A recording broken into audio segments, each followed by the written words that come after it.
Let us start with valence bond theory. This valence bond theory, in short known as VBT, it is based on the concept of hybridization.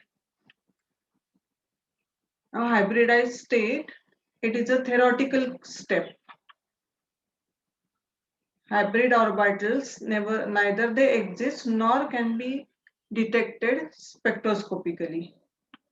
Now, according to valence bond theory, the metal atom or ion under the influence of ligands, they can use n-1 d orbital, ns, np, or they can use ns, np and nd orbitals for hybridization to yield a set of equivalent orbitals of definite geometry. These geometries can be octahedral, tetrahedral, square planar, and that decides the geometry of the complex also. Okay. During this also, the coordinate covalent sigma bond is formed. Now, these hybridized orbitals are allowed to overlap with ligand orbitals, means metal or orbital from the metal and the orbital from the ligand. Of course, the hybridized orbital will be from metal ion. Those will be overlapping with ligand orbitals, and that can donate electron pairs for bonding to form this coordinate covalent sigma bond. Okay, so on these 4 points, this valence bond theory is based. Now let us move further. Go to the next slide. Now, if you know the coordination number of the complex or the type of hybridization the complex or the metal ion is undergoing, accordingly, the coordination number can be decided and vice versa. And the distribution of hybrid orbitals in space means that is the geometry of the complex can also be known. Means if the coordination number is 4, it will undergo sp3 hybridization with tetrahedral shape or the geometry. 4, again another possibility, it might undergo dsp2 hybridization and the geometry is square planar. If it is 5 coordination number, then sp3d and the geometry is trigonal bipyramidal. If the coordination number is 6, in one case it would be sp3d2 hybridization and in other case it would be d2sp3 hybridization. And in both the cases, the geometry of the complex would be octahedral. Now we'll talk more about this in the next slide by taking some example.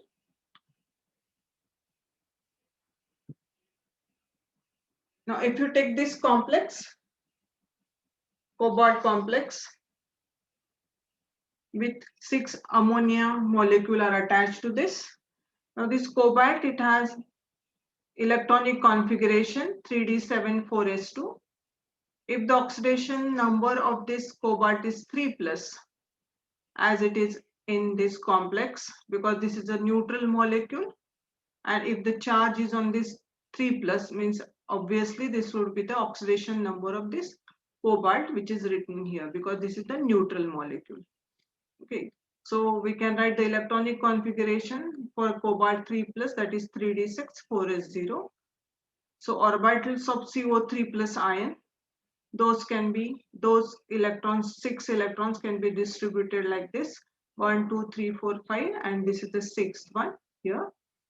Then 4s and 4p orbital, these are the empty orbitals available for the further bonding with the ligand. Remember, these orbitals are always available. Different energy levels are always there in any metal atom or any element. Now, these orbitals, they will undergo d2sp3 type of hybridization. So these 2d orbitals, 1s and 3p orbitals, they mix together to form d2sp3, means in all total 6 orbitals are formed. This is d2sp3. So total 6 orbitals are formed here. and 6 pairs of electrons from 6 ammonia molecule. They are donated and those are accommodated in these 6 orbitals which are hybridized one. In this way, this cobalt ammonia complex is formed. Okay, so this complex, it is undergoing D2sp3 type of hybridization, and this complex is a low spin complex. This is called low spin complex. Here there are no unpaired electrons. No unpaired electrons. As you can see, there are no unpaired electrons here. In this case, these are paired up. In metal atoms ion state, there are unpaired electrons, but they will pair up, and this space or these orbitals are available for bonding with the ligand molecule.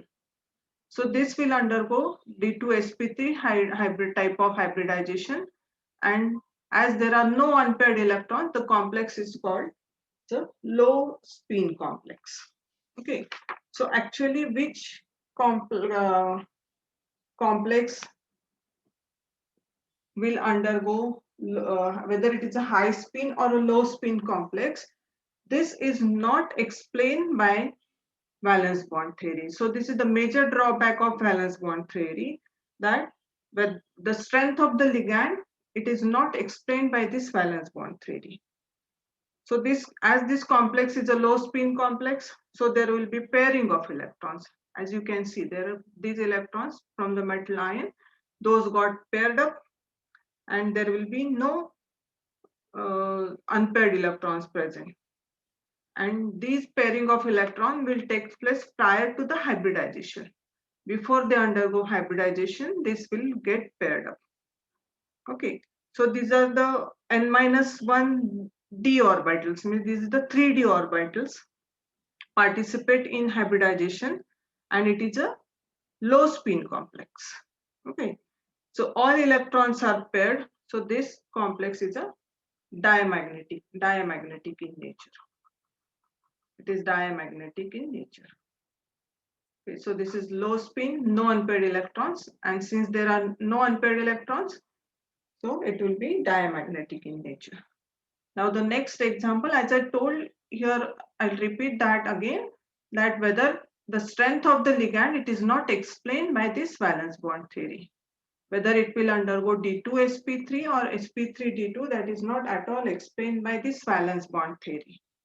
Okay, so that will be explained by crystal field theory. We'll be discussing about crystal field theory later on, where we'll be, here there is no splitting of orbital take place. There is no concept of splitting of orbitals. This theory is totally based on the hybridization of orbitals. Okay, so whether this ammonia is a strong ligand or a weak ligand, this cannot be predicted by just looking at this way of formation of this or the type of hybridization it is undergoing. Just you can say that since it is undergoing D2sp3, means these electrons are getting paired up, means this is comparatively a stronger ligand. That can be done. But why this is a stronger and why it is a weaker one, other ligand can be a weaker one, that is not explained by this valence bond theory. Okay, so the next example here. So here is the same thing. Now the second example, COF6 3-. So again the oxidation number for this cobalt is, here it is, for this cobalt oxidation number is 3+, because this fluorine, each fluorine has got -1 charge. Since there are 6, means this would be -6, -6 plus 3, so resulting charge would be -3. Okay, so that is the easiest way you can find out the charges or the oxidation number of the elements involved in the complexes. CO3+, so you can write down the electronic configuration, 3d6 4s0, here 3d6 4s0 for CO3+. This complex will undergo sp3d2 hybridization. Prior to the hybridization, these electrons will get paired up. So I'll draw here with the other color so that it can be easier for you to understand. So this will undergo sp3d2 type of hybridization. So here it is 1, 1, 2, 3, 4, and the fifth and the sixth one. Okay, now this will undergo sp3d2 type of hybridization in this case. So the sixth vacant sp3d2 hybrid orbitals of CO3 plus. So which are they? These are the vacant orbitals. I use another one. So these are the six vacant orbitals. These are the six vacant sp3d2. So only two from here. Remaining three will remain as it is. So this here up till here. So this will combine together to form six sp3d2 hybrid orbitals. So the six vacant sp3d2 hybrid orbitals of CO3 plus ion overlap with six orbitals of fluoride rather, forming COF. It will form COF coordinate bond. COF coordinate bond is formed, isn't it? So for this one, in this way, these are the pairs of electrons which will be donated by fluorine atom or fluoride ion to cobalt ion. Okay, so in this way, these are the sp3d2 hybrid orbitals. Okay. In this way, this COF6 complex is formed. Now, these hybrid orbitals do not actually exist. In fact, hybridization, it is a mathematical manipulation of wave equation for the atomic orbitals which are involved here. So again, this is the hypothetical concept. It is a hybridization. Okay. Now the next example we can see. So this complex is actually a high spin complex. When we talk about this is the high spin complex. Just a minute. This is high spin complex. High spin complex. Because there are 1, 2, 3, and 4 unpaired electrons are there. Unpaired electrons are there. So the electron complexes which have unpaired electrons, those are called as high spin complexes. And since it contains unpaired electron, so it will be paramagnetic in nature. Paramagnetic in nature. So the magnetic properties can be qualitatively decided by valence bond theory, but not the quantitative estimation can be done by this valence bond theory. Now the next example, we'll talk about this, where there is another type of hybridization. We have seen about octahedral. So wherever there is a coordination number is 6, in both the cases, the shape of this will be octahedral. This is also octahedral complex, and the other one, that is a fluoride complex, this one. The second we talk about. So both this and this, both of them are octahedral complexes. With the geometry of the complex is octahedral, whether it's a D2sp3 or sp3d2. Now let us talk about the third example, NiCl4 2-. So here the coordination number is 4, isn't it?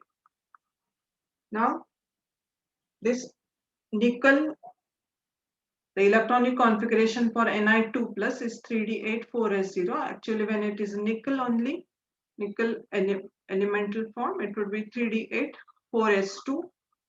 So these two electrons are lost from here, and this nickel ion will have electronic configuration as 3D84S2.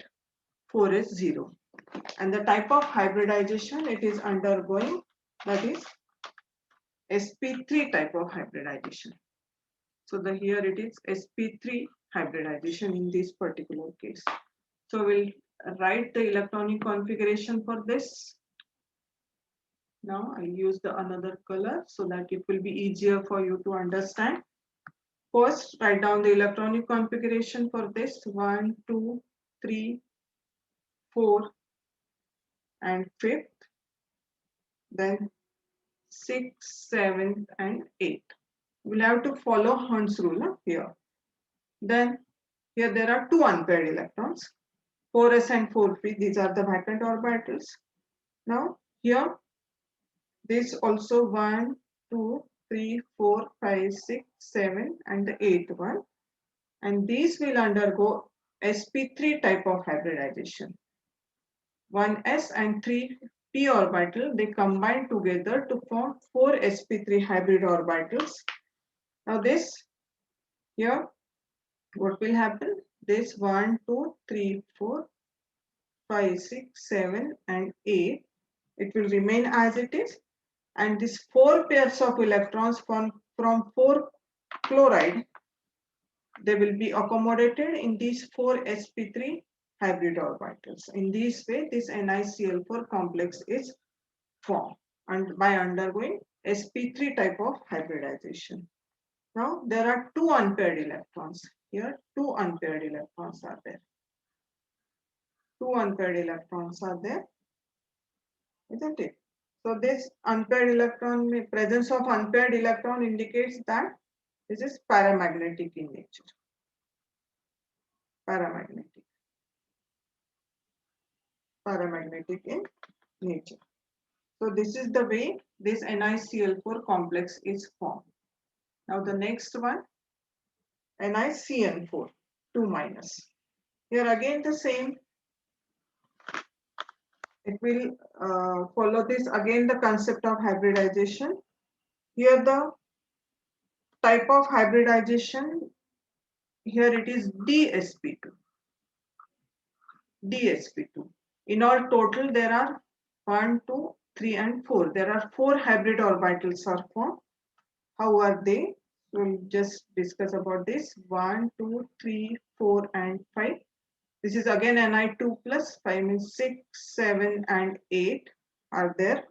2 unpaired electrons are here. And these are the empty orbitals, 4s and 4p. These are the empty orbitals here.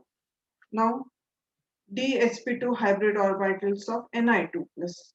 We'll again draw the configuration for this. 1, 2, 3, and the 4. And they will pair up. 5th, 6th, 7th, and the 8th. So there will be pairing of electrons before they undergo hybridization. These electrons will get paired up, and this one d orbital from here, one s orbital and 2p orbital, they combine together to form 4 dsp2 hybrid orbitals. So in this way, 1, 2, 3, and 4, 5, 6, 7, and 8, and these are the 4 pairs of electron from 4 cyanide is donated, and there is a formation of 4 coordinate bonds between this metal atom and the cyanide ligand, isn't it? So in this way, there is no unpaired electron, no unpaired electrons in this complex, no unpaired electrons. It means that this is diamagnetic in nature, diamagnetic in nature. So in this way, so I took 4 examples where 2 are from the one is from D2sp3, another is sp3d2. Then the third was sp3, and the last it was dsp2. Means 2 were octahedral in geometry and 2 complexes. One is tetrahedral, and this dsp2 type of hybridization, the geometry of the complex it would be square planar. So the geometry of this complex, it is square planar. So by knowing, as I told in the beginning also, by knowing the type of hybridization, you can know the geometry of the complex, and from geometry of the complex, you can predict the magnetic nature of the complex also. So in this way, this valence bond theory explains the formation of different complexes with different geometries based on the concept of hybridization. Now the major drawback of this, or the limitations of valence bond theory, is that if you summarize them one by one, it involves number of assumptions. Involves number of assumptions. Number of assumptions are there.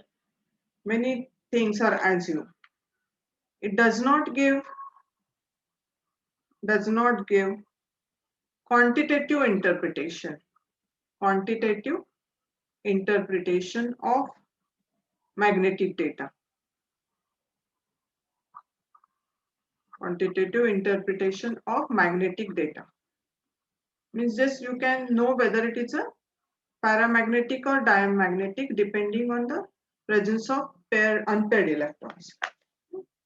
If there are unpaired electrons, mean it is paramagnetic. If no unpaired electrons, mean diamagnetic. But it can't give you the quantitative interpretation. Means what is the magnetic moment and of the complex, that cannot be decided. Now it does not explain. It does not explain. Does not explain the color. But most of the coordination compounds, those are having color. They exhibit color.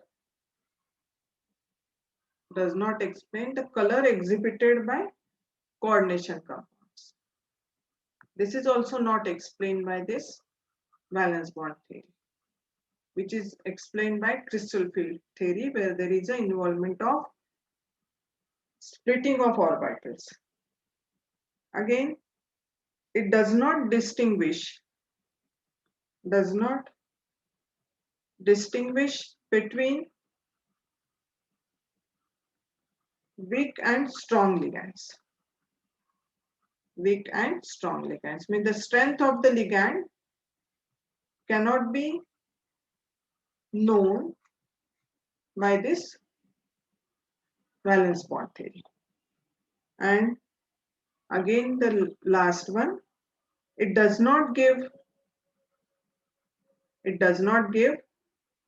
quantitative interpretation of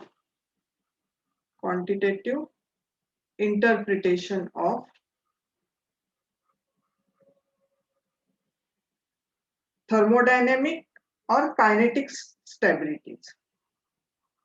Thermodynamic and or kinetic. Thermodynamic means how does it affect the temperature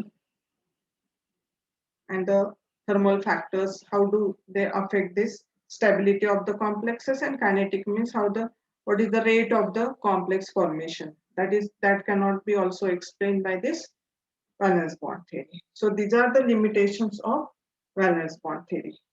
Now in the next lecture we'll talk about crystal field theory. Thank you.